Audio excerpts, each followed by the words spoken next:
Hi, this is Stephanie Miller from The Stephanie Miller Show. Please enjoy this exclusive clip from my show on Political Voices Network. This new response filed by Jack Smith in the classified documents case was made public. According to legal analysts, the special counsel is deploying creative retorts in his reply to the judge. They said the Smith had no choice but to call out the judge for, quote, failing a law school exam in her handling of the classified information case. Smith knocked Judge Aileen Cannon for her directions for jury instructions, pointing out they are based on a fundamentally flawed legal premise. The expert said Smith had to go on the attack. I mean, it's so egregious at this point, Carl. He says for non-lawyers, putting some sass into a brief is not that uncommon, so it can fairly be interpreted as being directed at the other party's stupid arguments. But DOJ is putting it into a proposed jury instruction, which is really taking direct aim at Cannon. It is unusual. Norm Eisen said it is a fundamentally flawed legal premise is a polite term for that's nuts, meaning what she's trying to put in jury instruction. By the way, before even setting a date, right? I mean, it's. But, Carl, I was saying before the break, I still have a hard time, even though we do this every day for a living, getting my mind around the fact that someone he appointed could let him get away with essentially espionage, treason, whatever you want to call it, right? Yeah, well, and it's good that this is happening because I think the American people deserve to know the shenanigans that are at play, and just how bad it has been throughout this process. And they're creating a paper trail is what they're doing, right? Of factual information for any kind of appeal that needs to happen.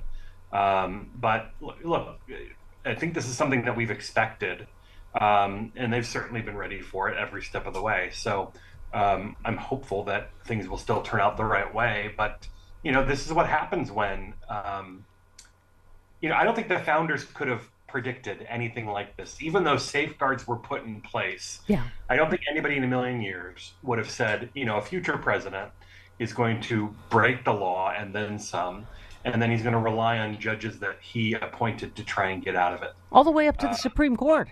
I mean, that's what's crazy. So Judge Merchan denied his motion to delay the start of the criminal trial that will, in Manhattan, that's starting the 15th. He asked him to delay it until after the Supreme Court decides whether he's immune from prosecution for acts he committed as president. Merchan ruled that Trump's motion was untimely because it failed to meet a filing deadline. I mean, also, he just hires the worst lawyers and then blames, everyone else, right? So anyway, but At this point, he can hardly help that he's hiring the worst lawyers because the best ones certainly won't work for him. Right. Yeah. Yeah. But what, Carl, what we opened the show with was he now has violated this gag order again, attacking the judge and his family, right? So, but I don't, what I was saying, that the legal thing I don't get is, in the story it says judge, it may be intentional. Trump may be trying to bait the judge into doing something that would delay the trial. And so that would be my question. Does fining or jailing him delay the trial in some way? Would there be a reason the judge would go, I'm just going to let this go because we're starting in a few days? Well, I would imagine that's probably the judge's calculus right now. And yes, it would delay things, right? Because there'd be the decisions, there'd be the appeals, there'd be whatever, comes out of that.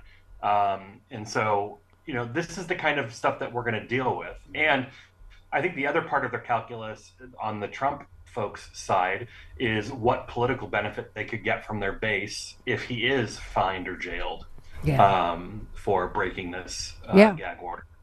Well, and Alvin Bragg slammed Trump's demand the judge overseeing the hush money case recuse himself in a new court filing. He said that he writes the daisy chain of innuendos is a far cry from evidence. There's simply nothing new here. And Tristan Snell, interestingly, who successfully prosecuted what do you call which scam? Trump University. He said this is nothing new. He does this every time he attacks the prosecutors and the judges and whatever. It's just, I don't know, Carl, because he was president, that now, look at how they've gone after Fani Willis. I mean, he's going to do this in every case, right? Absolutely. And I'm not a lawyer. I don't play one on TV, so don't? you'll have to talk to Glenn. Well, get out then. But what I wonder is if they can preemptively put in gag orders. I doubt it. there probably has to be something happen in order for that to be the case. But I have zero doubt that he will give every opportunity for them to do it. Yeah. I keep talking about being so struck by Judge Ludwig just saying, like our institutions somehow, are just frozen or not. I keep saying it feels Hitlery. Like, oh, I see. This is how they couldn't stop Hitler because everyone was scared and nobody would do anything. Not the judicial system, not, his own party, not, anything. But I don't know. It was interesting. Somebody tweeted about the pandemic, about COVID. I mean, it seems like there's an analogy there, Carl, that, we always like, oh, our systems, our guardrails are going to hold. Well, we thought we were strong enough to withstand a pandemic. Well, it's still going on because we weren't, because there's too many conspiracy theorists, and an idiot happened to be in the Oval Office at the time, right? And so that's what's kind of depressing, is not even just this still ongoing pandemic, but the next one, right? Yeah, and I think the guardrails are why we are here right now, right? And so they've gotten us this far. What's unfortunate is that we don't have a Congress that is willing to strengthen those guardrails, and the legal system cannot do, the judiciary cannot do it all on its own. Congress needs to strengthen those guardrails as well, and that's from everything from strengthening our electoral system and our democracy through strengthening protections against executive overreach. All of that has to happen, but Republicans in Congress will never do anything. And we know this because they were about to get a lot of what they wanted in an immigration reform bill. And Donald Trump unwound it like that, even after months and months of hard work by Republican members of Congress. To this point, Chris, who said whenever a child learns critical thinking, a conspiracy theory dies? That would be me. I thought I could trick him with one thing he would get. Yes, Chris Lavoie tweeted that. Or threaded that, pardon me, I threaded Carl. that. I'm not on Twitter anymore. But I thought this is what's so important about what you do on the school board. I mean, that's exactly right. It's education. Mm-hmm. It's, because we keep talking about when did we become a nation of crazy conspiracy theorists, some of whom may vote for Bobby Kennedy Jr., who's completely out of his tree, right? Well, better they vote for Kennedy Jr. than they vote for Donald Trump.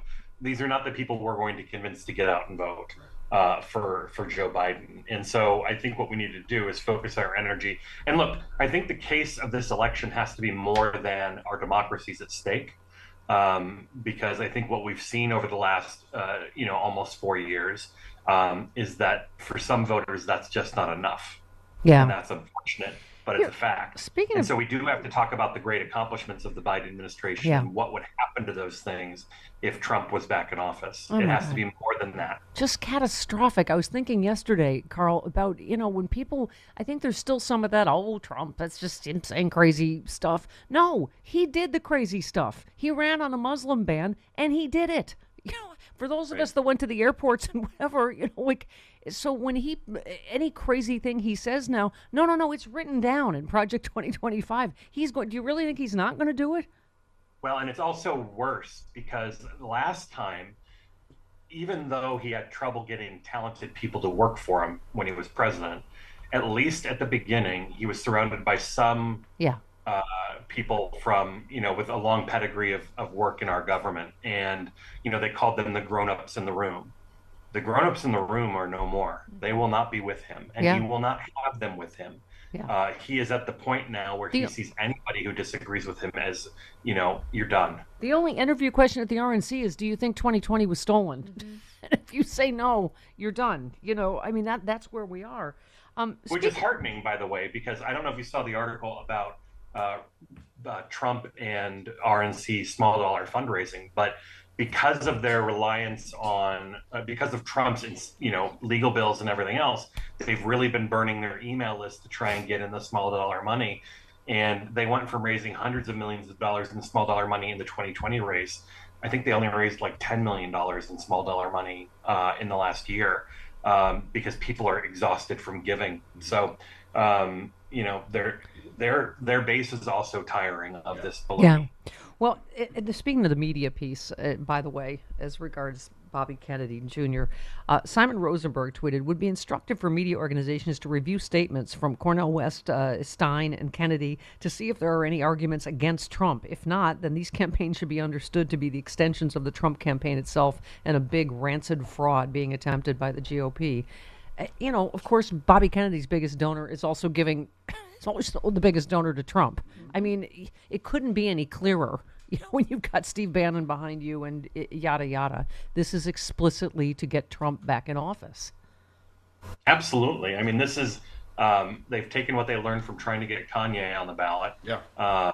And they've weaponized it with more than one person this time around. And they even got a Kennedy now. So we need to be diligent, and we need to, make sure that people understand that if you thought what happened when Roe versus Wade was overturned was bad, it's just the beginning. Yeah. If Donald Trump is elected president. Yeah, absolutely. Chris, who said everyone January 6th felons? Who said every one of these sons of bitches who did that, we ought to find them, try them, and send them to jail? Who said that? Witchy poo. No, that would be Karl Rove. Oh. Carl, That's a what good has guess. happened when we're like, yes, Karl Rove, you are correct. I know. You are just as right as Liz Cheney. We agree with everything.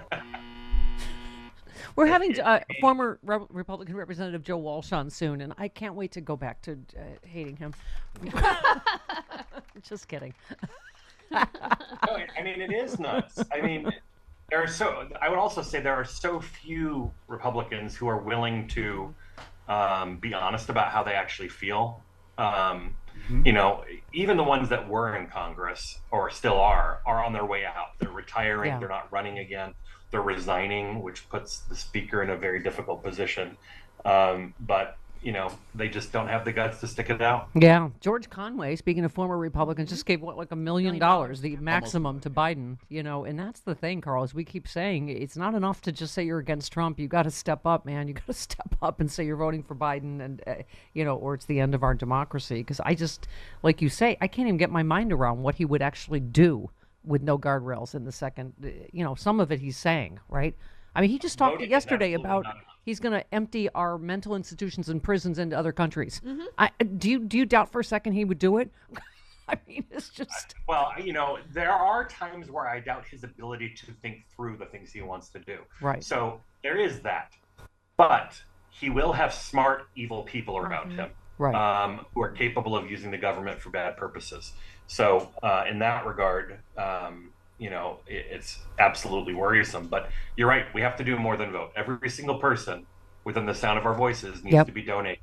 They need to be knocking doors or making phone calls if they're able. They should be calling their local Democratic committee to get involved in helping the election. Absolutely. In many places, they're able to help in states where it's absolutely critical.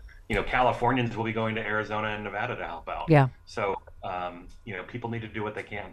Absolutely. Carl, I love you, and I just want to go on record as saying you now are the second person that's turned me down for a three-way in Washington, D.C. Yes, you Yeah, Bob Seska and Kimberly Johnson turned me down to go stay with them when I interned my mom at Arlington, and then you and Evan have now turned me down for a three-way. So I'll just be, Well, we're so far from Arlington, you wouldn't even want to be out in the boondocks with us. We could snuggle. You and I have had slumber parties before at my house, and it was super fun. We braided each That was other's more hair. of an LA thing. Yeah, that's an LA thing. All right. Love you, Carl Frisch. Thanks, I'll love you Carl. from afar.